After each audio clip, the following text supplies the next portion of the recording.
রশিপাক tiles পিলারের কটি প্যাচ হবে কি করে হিসাব করব? 2টি, 3টি না 4টি?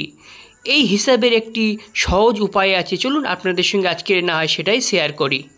Welcome to my YouTube channel marble design etc Khokon.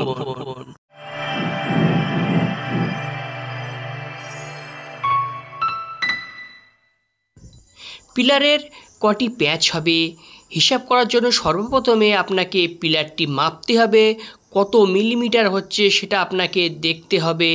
তো আমাদের এখানে 1150 মিলিমিটার হয়েছে পিলারটি।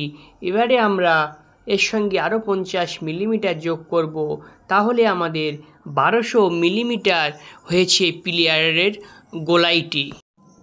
এবারে আমাদের দেখতে হবে এটি কটি প্যাচ করা যায়। প্রথমে এটি আমরাকে 2টি ভাগে ভাগ করব। 1200কে 2 ভাগ করলে 600 করে এক একটি ভাগে হচ্ছে। এবারে আপনাকে দেখতে হবে আপনি যে টাইলসটি পিলারে লাগাবেন সেটি কত মিলিমিটার বাই কত মিলিমিটার আছে। আমাদের এখানে 300 মিলিমিটার বাই 450 মিলিমিটারের টাইলস আছে। আমাদের কাছে যে টাইলসটি আছে তার হাইট ছোট হয়ে যাচ্ছে। এবারে আমরা এটাকে 3টি ভাগে ভাগ করে দেখব। 1200 ভাগ 3 অর্থাৎ 400 করে ভাগে পড়ছে আমাদের। তাহলে আমাদের 3টি প্যাচ করলেও আমরা এখানে করতে পারবো, অথবা 4টে প্যাচ করলেও করতে পারবো। 3টে প্যাচ করলে আমাদের এক ভাগে আসছে 400 করে।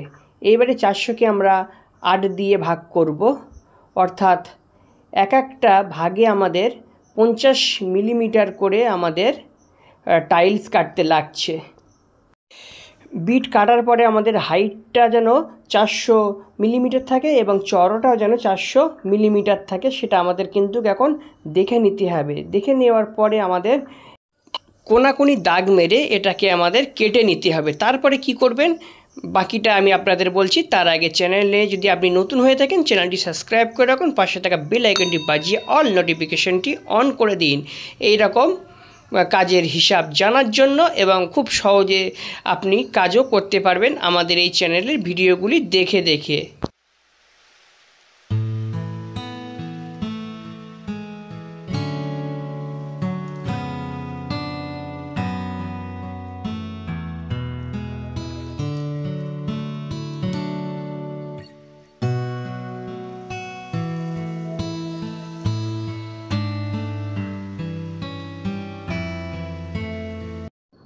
দেখুন কোনাকুনি কাটা আমাদের কমপ্লিট হয়ে গেলে তারপর আমরা কি করব, আমরা হাইট এবং চওড়া দুটো মেপে নেব। হাইটটা আমাদের 400 মিলিমিটার এবং চওড়াটাও কিন্তু এখানে আমাদের 400 মিলিমিটার হওয়া অবশ্যই প্রয়োজন। আর এই যে স্টেটটা দেখছেন, এই স্টেটটা অবশ্যই আপনারা একটি টাইলস অথবা মাঠাম অথবা স্কেল দিয়ে কিন্তু লেবেল করে দেখে নেবেন। তা না হলে কিন্তু আপনি যে জায়গাটায় অন্য টালি জয়েন্ট ফিক্সড করবেন সেটা কিন্তু ভালোভাবে ফিক্সড হবে না।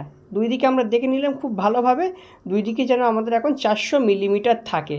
তারপরে আমাদের সাইডের স্টেটটাও আরেকবার দেখে নেব ফাইনালি ঠিক আছে কি না। তারপরে এইভাবে আমরা 3টি সেট তৈরি করে নেব। তারপরে আমরা ওয়ালে টাইলসগুলো ফিটিংস করব। তাহলে নিশ্চয়ই আপনারা বুঝতে পেরেছেন টাইলসের হিসাবটা কিভাবে আপনারা বার করবেন, কটি পেঁচ হবে, কিভাবে আপনি সেটা হিসাব করবেন। এখানে একটা কথা বলে রাখি, পিলার যত মোটা হবে আপনার প্যাচের পরিমাণও তত কিন্তু বেশি করতে হবে, তা না হলে আপনার মিলবে না। পিলার এখানে আমাদের 1200 ছিল, ওটাকে 3 ভাগ করেছি, 400 করে হয়েছে। এবার 400 যে এসছে 400কে আমরা আবার 8 দিয়ে ভাগ করেছি। 8 দিয়ে ভাগ করলে এক একটা ভাগে আমাদের 50 মিলিমিটার করে এসছে। প্রথমে আপনি 6 দিয়ে 8 দিয়ে 10 দিয়ে অর্থাৎ জোড় সংখ্যা দিয়ে ভাগ করে দেখবেন আপনার কত দিয়ে এটা মিলছে। অবশিষ্ট অংশ থাকলে কিন্তু মিলবে না, সম্পূর্ণ এক জোড় সংখ্যায় হওয়া চাই। যেমন এখানে আমাদের 50 এসছে, অনেক সময় 50-এ পরে পয়েন্ট কিছু থাকে, এইভাবে কিন্তু থাকলে হবে না। এইভাবে আপনারা পরপর 24টা পিস কাটবেন, যেহেতু এক ভাগে আমাদের 8টা করে আসছে, 3 8 24, 24টা পরপর রাখার পরে আপনারা মেপে দেখবেন 1200 আপনার আছে কি না। যদি 1200 থাকে তাহলে কিন্তু মনে করবেন আপনার পিলিয়ারের টাইলস কাটা ঠিক হয়েছে, এবার আপনারা বসাতে পারবেন। তারপরে আপনারা আমি যেভাবে বসাচ্ছি ঠিক সেম একই রকমভাবে আপনারা বসানোর চেষ্টা করবেন। বসালে আশা করছি আপনাদের পিলিয়ার এরকম ইনশাল্লাহ খুব সুন্দরভাবে হয়ে যাবে, কোনো রকম সমস্যা হবে না। তারপরে যদি সমস্যা হয় আমি আছি, আমাকে আপনারা কমেন্ট করবেন, যতটুকু পারবো আপনাদের হেল্প করব, বলে দেবো। আর সম্পূর্ণ মাপ সহ ফিটিংস একটা ভিডিও খুব শীঘ্রই আপনাদের জন্য আপলোডিং করা হবে, আপনারা দেখবেন।